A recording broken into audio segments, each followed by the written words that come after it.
do I feel in alignment with who I am? And that's how you know if you are kind of living the life the way that you wanted to. And I can ask the question all day of like, did I really choose this for myself? But do I feel in alignment with myself? Yeah. So all of those questions kind of go away because I know I'm living my fullest. Now, you may not know that yet, but if you're doing your best and you're making all the decisions that you feel are best for you, I don't think you can really go wrong because that's really what it's about.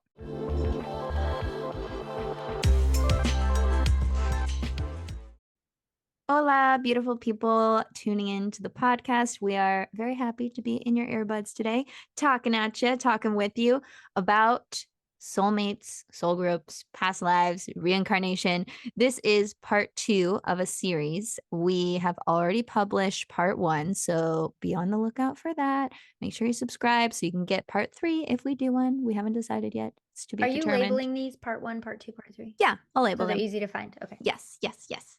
And yeah, so Lindsay and I basically are the perfect people to explore these topics because why? Lindsay, you go first. Because your girl is a hypnotherapist who does this all the time. So I have client experiences that I go off of when I'm answering these questions. I also have my own past life experience, which would be kind of cool to talk about because I don't think a lot of people have heard it, and it is bonkers. I've read piles and piles of books by people who have researched and studied this and worked their whole lives around this topic. So I've got, it's like the Akashic records of reincarnation up in my brain. That being said, I'm not going to say that I know everything. I don't. Okay. So whatever I say, you can take it or you can throw it out. It's up to you. But it's all very interesting and happy and joyful for me. So I hope to spread a little of that to you. And Kelsey talks to dead people. Yeah, I would say my qualifications for exploring this topic in depth. Well, one, it's my podcast, so I'll do whatever the fuck I want. But Yeah. two, I mean, being a psychic medium, a channel, I feel like when questions are asked, I get immediate answers and I have like certain knowings about things. So I guess that's the best way to describe it. So really, you just have to take my word for it. But also, this is all coming through like my own personal lens of beliefs. So of course, it's going to be not like a clear channeling. It's more of like Well, my yeah. ideas blended with like the truths that are coming through, blended with like knowings that are instilled. And in the last episode, I was saying how I do feel that I know things, not everything. Obviously, nobody knows everything, but I feel that we all know something or some things. We all have a Right. little piece of the puzzle. And I really want people to tune into their intuition and own what they feel that they know, like own And you your know how knowings. and you know how you know? If it resonates. Because how I felt when I Exactly. got introduced to this idea is I got like glitter inside, like something lit up, right? And I was like, "Oh my gosh, what is this? I cannot believe I ever lived a life where I didn't know this, where this makes perfect sense to me." And that's what we want. We're talking to the people who really resonate with this. I wish, could you imagine, Kels, if we were like teenagers and we heard this episode of speaking exactly about like what we were like afraid to ask or those things that we really were thinking about. That's what I want. I want to reach someone who like hasn't found the right avenue to research this and really wants to know what's out there. And if it resonates, wonderful. If it doesn't, wonderful. Go find something that does. You know what I mean? Like not in a mean way. Don't just F off, but like stick around if you want. But I just hope everybody finds something that feels good to them because that's when it comes to beliefs and like religion, like our entire human history is about basically killing people who don't believe what they want them to believe. And I'm just so glad to be in a space where we're allowed to talk about stuff and not believe what everyone else believes, you know? Yeah, pick and choose what resonates, what And that feels is my first good. tangent of the day. We'll Yeah, see how we're many I just got. here to explore all the spiritual shit and just talk about it and be like, what if it's like this? What if it's like this? I feel like it's like this. That's really motherfucking cool. Life is cool. So Life here is we are. cool. Life is cool. And that takes us to the next question because we already Okay. answered a bunch of questions in part 1. So what's our first question of part 2? First question, another common one is what if this is my first life? Or whatever. Like I feel Yeah. like it's my first life. I feel like I've never been here before. And to that, I would say highly unlikely. For many reasons. Again, I don't really know. Maybe new souls are being born all the time. I don't know. But what I would say is I kind of subscribe to the idea that energy can't be created or destroyed. So all the energy we're ever going to have is already in existence. Now it can take different forms, of course. Usually the people who think it's their first life feel like I'm just gonna wildly paraphrase, but feel like they don't belong on Earth, that Earth is just weird, humans are weird, what is going on? They don't fit in. I've heard it all. And that actually speaks a lot to the idea of maybe you weren't on Earth. Maybe you had other lives, other places, right? Like, where's my tinfoil hat? Maybe you were on a different planet. I've heard clients tell me about water planets, fire planets, energy planets, like places where there was no actual tangible matter, but they were just energy harmoniously floating around with each other. And I completely believe in that, because why not? Give me the evidence that disproves it. And until then, I'm going to believe it because it's just cool. I'd like to believe I go to a nice fire planet, me being an Aries, but I think that there are millions, maybe billions of different places that you could incarnate as a conscious being, as a maybe even an advanced conscious being. We just don't know. So I would say, and you mean like in physical form? Sometimes, yeah. Yeah. Yeah. Sometimes in physical form. Yeah. Other times it's just consciousness. But I mean, there's those stories of people meeting extraterrestrials, big emphasis on the quotes, because they were just energy beings. They didn't take a form. And I think that's maybe just an advanced version of us. I'm getting Yeah. real weird with it now. I don't think it's weird. I think it's all very Because you're plausible. my best friend and you get it. And I think that humans are the only type of beings and Earth is the only planet with life is just a very small-minded, naive way to think. Because, like, have you Yes. traveled around the whole universe in this lifetime? No, you haven't. just You've been stuck on this little Earth, this little speck inside of a speck inside of a speck inside of a speck. So we don't really know in this form, like, everything that's out there. But I can promise you there's more than what you think or could Yeah. fathom. I mean, if this sounds like you and you're one of the people that are like, I feel like it's my first life because I just don't get it. I don't fit in here. I would say you're probably not used to being on Earth. It's a very low vibrational place some of the time. And when you think of the range of dimensions, we're third dimension. Okay, 3. It's very heavy energy most of the time when you're used to being possibly maybe in a lighter frequency, in a formless body, or even an androgynous body. The more advanced we get, we're hearing, I say we, but the people, the consciousness, the collective, the idea is that the more advanced you get, the less worried you are about gender. Like, you're not binary, you're not male or female, you're just kind of a being of light and love and just all the things. So I don't know. I like being a girl really a lot, but I'm also a human. So maybe as I get more advanced, I'm not going to care so much. But I think that there's so much range of beingness if you choose to tap into that idea that, yeah, maybe you haven't been here before necessarily. And certainly nobody has been here at this time on Earth before. So in essence, it's all of our first lives in this kind of way of living, Right. We are it's on the very precipice. weird. Yeah. We're It always is. on the cutting edge of creation, I think is what Abraham Hicks says. Love it. Okay, what's next? Give me another What's one. next? Okay. I had a lot of really, really, really good ones in the beginning. Let's see. I have people talk about like twins. What if I'm a twin? And I just think that's a soul agreement. Like, hey, you want to be a twin? Yeah, let's do it. We touched on that a little bit in Did part we? 1. In the Twins? last part. Not a twin Oh, flame, a actual twin. twins. I thought Yeah, you meant twin like soul twin. twins, like twin flames. Oh, twin Girl, like a twins. twin. So Ah, I yes, just think yes, that's yes. a case of like really close souls, or maybe not. Maybe you're in the same soul group and you're like, let's be twins, but let's hate it. Or let's be twins and like be the same person. Because listen, at the end of the day, we come here to experience whatever that means. We come here to experience happiness and joy and elation and success and abundance. And we also come here to feel the hard stuff, to feel the challenge and overcoming that challenge. It's never about coming here and having a terrible life. It's about coming here and overcoming the circumstances so that you can have a beautiful life, I think. Well, and I don't think that we can just like fairly make a blanket statement that like all twins are soulmates or all twins aren't soulmates. It's more just like if you're the person asking that question, like, is my twin my soulmate? I would just ask you, like, I don't know, are they?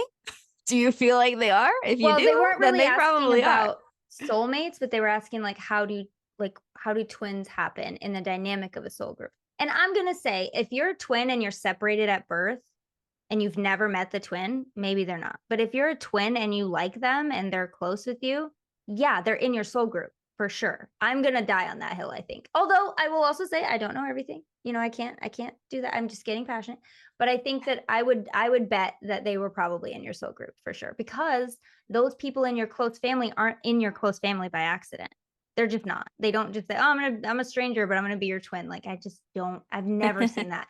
I've never seen that happen, unless it was a case of like two twins are separated and adopted by different families. But then there's those cool stories of the twins finding each other, and they're like, "Oh my gosh, I can't do believe love I'm a good meeting." twin finding each other's Yes. story. I think that everything's an experience, everything's a journey, and we get to make it as interesting as we want to. We just do. And Yeah. that brings me to my next question. Mhm. Yes? Okay, next question. This is fun. Do you choose to reincarnate or does it just happen? Like you're assigned to I know. reincarnate whether you like it or not. Ooh, I know, Have I know, I fun. know. Yeah. No, you don't reincarnate unless you choose to reincarnate. Never are you ever forced. Never ever are you ever forced. And never are you forced to make a soul agreement. Never are you forced to have someone in your life that you don't want in your life, soul or otherwise. Never ever are you forced to take a body or a mind that you haven't already vetted and agreed to. You choose everything, literally everything. Now, Because once you get here, stuff happens that maybe you didn't plan for. That's okay. But before you get to this earth, everything that you know, you have chosen. You are never forced into anything. Yes, go ahead. I was gonna say because we live in a hardcore free will zone. Hardcore free will. The whole premise of this existence right now, this reality that we're living in, is based upon the principle of free will. So, can people back you into a corner and force you to make certain decisions? Yes. Can you be pressured into Earth. doing things? Yes. But from a soul perspective, I mean, you got even more free will up there in the sky, however you want to visualize it, before you come into this body and into this life. And I know there's a lot of people listening, like, you're telling me I chose this life. You're telling me I chose this body. You're telling me I chose these lessons. Yeah, and I'm right there with you. When I was younger, I said the exact same things, and I think most people do ask that question at some point or another. If you're open to this idea that you choose, you're going to be applying it to yourself. Wait, did I Yeah, really I choose ask it? myself that question all the time. I'm like, I chose this. What a crazy bitch. Why did I do that? Now here's the deal, and this comes with alignment. This comes with like being in the vortex, as they say.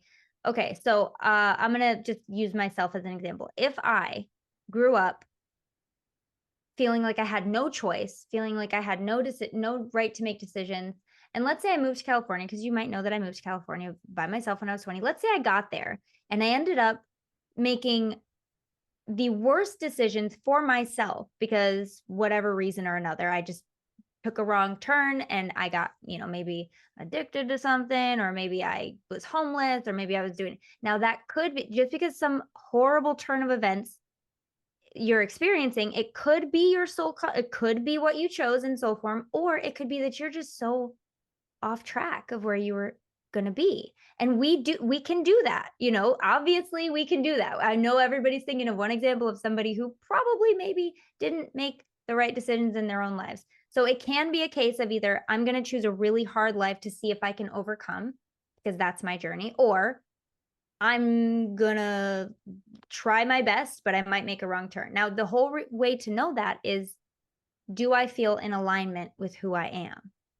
And that's how you know if you are kind of living the life the way that you wanted to. And I can ask the question all day of like, did I really choose this for myself? But do I feel in alignment with myself? Yeah. So all of those questions kind of go away because I know I'm living my fullest. Now, you may not know that yet, but if you're doing your best and you're making all the decisions that you feel are best for you, I don't think you can really go wrong because that's really what it's about. Yeah, and a lot of the big soul goals that we have before we come here, our pre-incarnate desires, so to speak, a lot of times the way it works is like you'll be like, okay, in this lifetime, I really want to master abundance and I want to feel like how freaking abundant I can be on earth. And I really want to be in that vibe. But then you're born into really poor circumstances, or you go through a lot of financial hardship, or you're Mhm. starving as a child, or whatever. And that contrast is prepping you to experience the expansion. And when you experience the opposite, when you do overcome that and you go into your abundant phase, your abundant mode, you're going to know it on such a different level because you Yeah. know the opposite. And usually the main goal that you have for your life, that's going to show up as a challenge at first before it becomes something that's masterful and easy to you. Right? So Mhm. like if it's not abundance, it could be relationships. Like I had to go through a lot of relationship hardship growing up and through my teens and my young adulthood and relating years because I believe that I really wanted to master unconditional love, self love, relating, people, relationships. And I had to go through that in order to become the master. Yeah. Right. So it's the contrast that leads to the expansion. And oftentimes it's like you can't really have the one without the other. So if you're going through a tough time and you're struggling in some area of life, that could very well be one of your main goals when you were a soul before you incarnated of like, this is what I really want to experience. But first, Yeah. I have to subject myself to the opposite so that I can know what it is when I have it and I can really be masterful in that area. And this is making me think about this too of okay, I'm going to use money because that's a really big one. It's like a really good one. I've had clients before um, come to me and say, I can't understand my money story because growing up, I never had a clear cut like money block. Like my parents were great. We had money. Money wasn't hard. I don't know where this is coming from. And I think at now talking to you, it's making me think that maybe as a soul, let's say in your past life, you were in poverty and you lost it all or whatever, and you just never could get over the hump and you maybe, I don't know, died of starvation because you couldn't afford food. Just an example. And now in this life, you're like, okay, well, I don't really want to go through that, but I can still overcome my abundance blocks and my poverty if I can carry some of that energy with me into this life. And maybe that's where past life karma can come into play. Cause I've had people be like, maybe it's something from a past life. And I'm always like, why would we care if we're in soul form and you're able in the in between time to clear all that energy out and you choose your path? I don't think there's any stragglers by accident, any straggling energy that's like, oh, I forgot to do that. Like, no, you're a soul. Like you can, you would know. So maybe instead of going through all that hardship again, because that was in itself an experience and a lesson, maybe you don't need to. Maybe you can just bring some of the energy consciously, knowingly, so that you can still overcome it, even though you're not dying of starvation. Does that make sense? It's a Yeah. So very you're, interesting thought. I mean, basically, what I'm hearing is that we bring lessons and karma, good or bad, with us into new lifetimes. And we do carry certain things with us. And I think that's true. I think Well, too, yeah, like I think everybody's sometimes. soul has like an essence too. Yeah. So you're going to have some things about you that are like always the same Well, yeah. because your Oh, that's soul has like cool. a certain flavor, you I know, a think certain so. dynamic, a certain thumbprint, so to speak. Which a signature, which is why you Yeah. can recognize those souls as somebody that you know, because it's that's that some sort of essence that they have that makes you be like, oh, that's I remember you. I remember you. Um, that actually reminds me, somebody asked like, how do you recognize them or something to that effect? And it that's not really the question, but somebody said something. And I'm just going to give the answer because it's fun, but I can't remember what the question was. But the answer uh, is that you leave a certain piece of your soul up in, I don't know what we're going to call it, spirit realm. I'm going to call it spirit realm. We leave a certain portion of your soul up in spirit realm. And the more soul you bring with you, let's say there's 100% soul, right? You don't bring 100% soul to earth because you leave a piece in spirit realm, so that, let's say your grandma dies and goes to the spirit realm, she can see you and hang out with you and be greeted by you, even though you're here. Does that make sense? So if somebody passes, that was the question, is like, if somebody passes before me, will I know them when I go back? But the answer is yes, because that's the idea. You leave a piece of yourself.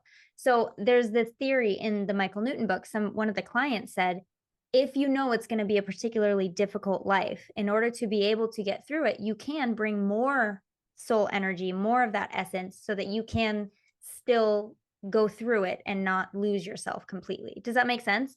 And ever since I read that, I was like, girl, I definitely brought I brought a good chunk of mine, because I She don't know brought the how fire. I think I brought a lot more of my soul than probably, which would make sense why I'm doing this, why I'm speaking about this, and why it resonates with me, and why it's not, why it just makes sense for me to be in this position that I'm in the work I do and things like that. But yeah, I just thought that was really cute. So no matter what, there's a piece of you. And I like to think of it as like a tether. So like, you're never too far from heaven. You're never too far from the spirit realm or your spirit self or your higher wisdom.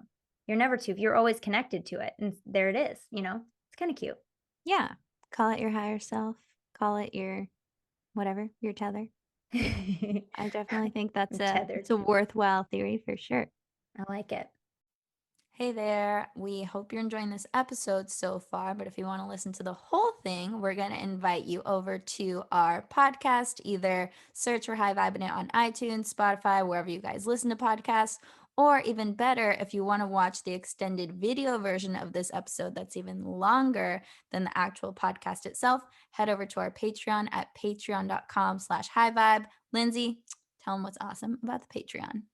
Patreon is where we have all of our extended episodes. As Kelsey said, we have it on video, so you can actually see the things that we're talking about. Sometimes we have visual aids, and it's nice to know what we're talking about. We also have hangouts that we do sometimes that are exclusive to Patreon people. And you can get started with all of this and bonus content and everything that we have only for the Patreon people for as little as $3. I think it's $3.33 a month. And that's it. And you guys can get all the benefits and all access to everything that we put in there. Really cool. It's really cool, really fun, super easy to join. And you guys don't even have to do that to finish this episode. If you're like, screw it, I don't want to pay any money, I just want to hear the rest of this episode, go to our podcast, High Vibing It, search for it wherever you listen. It's totally free. Either way, enjoy the rest of the show wherever you choose to enjoy it. And we will see you guys next week because we do a new one every week. Adios. Bye.